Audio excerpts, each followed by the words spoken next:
मैं डॉक्टर अनीता यादव, सह आचार्य हिंदी, राजकीय महाविद्यालय बूंदी। प्रिय छात्र छात्राओं, आज हम हिंदी साहित्य के आधुनिक काल के अंतर्गत भारतेंदु युग पर चर्चा करेंगे। बीए तृतीय वर्ष हिंदी साहित्य के प्रथम प्रश्न पत्र के अंतर्गत आधुनिक हिंदी कविता पाठ्यक्रम में संकलित है। हिंदी साहित्य के आधुनिक कालीन विकास को हम निम्नलिखित काव्यधाराओं में रखकर देख सकते हैं। भारतेंदु युग 1857 ईस्वी से 1900 ईस्वी तक, द्वितीय युग या सुधारवादी युग 1900 ईस्वी से 1915 ईस्वी तक, छायावादी युग 1915 ईस्वी से 1935 ईस्वी तक, प्रगतिवादी युग 1935 ईस्वी से 1942 ईस्वी तक, प्रयोगवादी युग 1942 ईस्वी से 1960 ईस्वी तक, नई कविता 1960 से अद्यतन। यह काल विभाजन स्थूल विभाजन ही है, क्योंकि किसी एक काव्य प्रवृत्ति का उदय अकस्मात नहीं हुआ करता। कई प्रवृत्तियां साथ साथ चलती हैं, किंतु किसी समय किसी प्रवृत्ति विशेष की प्रधानता हो जाती है। इसमें संदेह नहीं कि अंग्रेजों के शासनकाल में भारत में व्यापक परिवर्तन हुए तथा यहाँ का बहुआयामी विकास एक नई दिशा में हुआ। हलचल के इस युग में हिंदी साहित्य का विकास भी सर्वथा नई दृष्टि से हुआ तथा पाश्चात्य आधुनिकता ने हिंदी साहित्य को भी प्रभावित किया। वैज्ञानिक दृष्टिकोण का प्रभाव साहित्य के स्वरूप तथा उसकी अभिव्यक्ति दृष्टि पर भी पड़ा। हम ये कह सकते हैं कि हिंदी साहित्य के क्षेत्र में दो बहुत बड़े परिवर्तन हमें दिखाई देते हैं। पहला, हिंदी में गद्य लेखन की परंपरा का विकास। दूसरा, अभिव्यक्ति के लिए ब्रजभाषा के स्थान पर खड़ी बोली की स्थापना। भारतेंदु युग। आधुनिक काल में भारतेंदु युग का महत्वपूर्ण स्थान है। इसे पुनर्जागरण काल, नई धारा अथवा प्रथम उत्थान की संज्ञा दी गई है। आचार्य रामचंद्र शुक्ल ने इसकी अवधि सन 1857 से 1900 तक निश्चित की है। इस काल के प्रमुख कवियों में प्रताप नारायण मिश्र, श्रीधर पाठक, बद्री नारायण चौधरी, प्रेमघन तथा ठाकुर जगमोहन सिंह के नाम विशेष रूप से उल्लेखनीय है।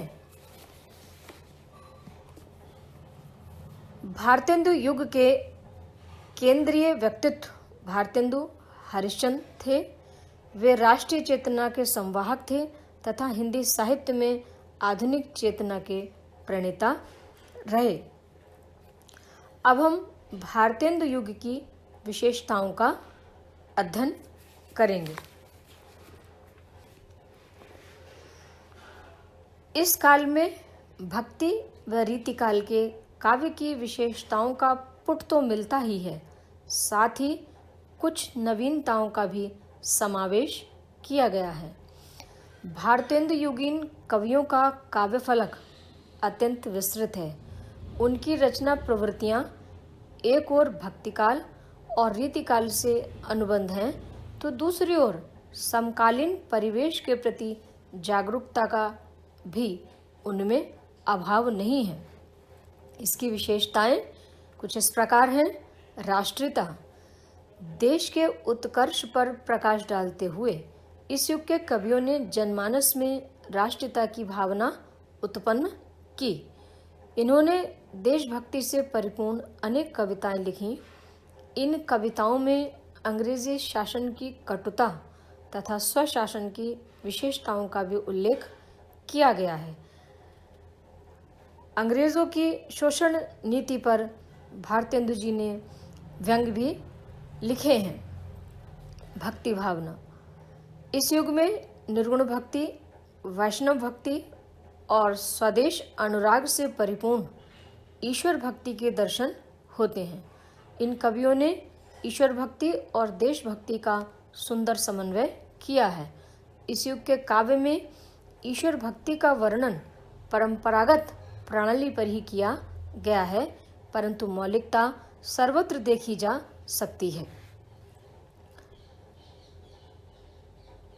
सामाजिक चेतना। इस युग के कवियों ने जनता की विभिन्न समस्याओं का व्यापक रूप में चित्रण किया। इन्होंने नारी शिक्षा, विधवाओं की दुर्दशा, अस्पृश्यता आदि पर विविध रचनाएं लिखी। एक ओर इन कवियों ने समाज की रूढ़ियों का विरोध किया, तो दूसरी ओर सुधारवादी दृष्टिकोण के परिणाम स्वरूप समाज में नवीनता का सूत्रपात किया। श्रृंगारिकता। रीतिकालीन कवियों का अनुसरण करते हुए इन कवियों ने कुछ श्रृंगारिक रचनाएं भी प्रस्तुत की। इन्होंने नक्षिक, षड्ऋतु और नायिका भेद का वर्णन भी किया। भारतेंदु की प्रेम सरोवर, प्रेम माधुरी, प्रेम तरंग आदि, प्रेम घन की वर्षा बिंदु, अंबिका दत्त व्यास की पावस पचासा श्रृंगारिक रचनाएं हैं। प्रकृति चित्रण। इस युग के कवियों ने प्रकृति का चित्रण आलम्बन और उद्दीपन रूप में ही अधिक किया है। प्राकृतिक सौंदर्य के स्वच्छंद वर्णन में इन कवियों की अपनी विशेषता दिखाई देती है। कहीं कहीं परंपरा का निर्वाह भी किया गया है। हास्य व्यंग। इस युग में कवियों ने पश्चिमी सभ्यता, अंग्रेजी शासन, सामाजिक रूढ़ियों और अंधविश्वासों पर अनेक प्रकार से व्यंग किए हैं। कहीं कहीं यह व्यंग बहुत शिष्ट है। भारतेंदु जी का योगदान इस दिशा में सबसे अधिक है। पाश्चात्य सभ्यता में रंगे भारतीय नवयुवकों पर व्यंग करते हुए भारतेंदु कहते हैं, जग जाने इंग्लिश हमें वाणी वस्त्र ही जोए, मिटे बदन कर श्याम रंग जन्म सुफल तब होए। काव्य अनुवाद। इस युग के कवियों ने कई भाषाओं के काव्यों का हिंदी में अनुवाद किया। राजा लक्ष्मण सिंह द्वारा अनुदित रघुवंश और मेघदूत, भारतेंदु हरिश्चंद्र द्वारा अनुदित नारद भक्ति सूत्र और शांडिल्य के भक्ति सूत्र उल्लेखनीय हैं।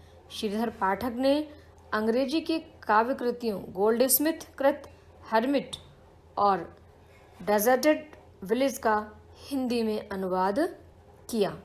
कला पक्ष। भाषा। इस युग के कवियों ने प्राय खड़ी बोली और ब्रज भाषा का प्रयोग किया, किंतु उनमें अनेक स्थलों पर उर्दू के शब्दों का प्रयोग भी मिल जाता है। भोजपुरी, बुंदेलखंडी, अवधी आदि भाषाओं के साथ अंग्रेजी की प्रचलित शब्दावली का प्रयोग भी इस युग की भाषा में देखा जा सकता है। अतः भाषा मिश्रित हो गई है। छंद। छंद की दृष्टि से इन कवियों ने पद को अधिक पसंद किया। वैसे दोहा, चौपाई, सोरठा, कवित, सवैया, कुंडलिया आदि छंदों का भी प्रयोग हुआ है। अलंकार। इन्होंने अलंकारों का स्वाभाविक प्रयोग किया है। उत्प्रेक्षा, उपमा, रूपक, अनुप्रास, यमक, श्लेष आदि का प्रयोग अधिक मिलता है। निष्कर्ष रूप में हम ये कह सकते हैं कि भारतेंदु ने रीतिकाल की वैयक्तिक श्रृंगारमयी काव्यधारा का तिरस्कार कर स्वच्छ श्रृंगार, देश प्रेम और प्रभु भक्ति की धारा प्रवाहित की। सुधारवादी दृष्टिकोण के कारण इन्होंने समाज की कुत्सित प्रवृत्तियों के सुधार पर बल दिया। इस युग के कवियों की सबसे बड़ी विशेषता प्राचीन और नवीन का समन्वय है। आचार्य रामचंद्र शुक्ल ने उचित ही लिखा है, वे प्राचीन और नवीन का योग इस ढंग से करते थे कि कहीं जोड़ नहीं जान पड़ता था। उनके हाथों में पड़कर नवीन भी प्राचीनता का ही एक विकसित रूप जान पड़ता था। भाषा की दृष्टि से खड़ी बोली का प्रयोग करके इन कवियों ने नवीनता को जन्म दिया। भाषा के क्षेत्र में भी इनका सहयोग सराहनीय है। धन्यवाद।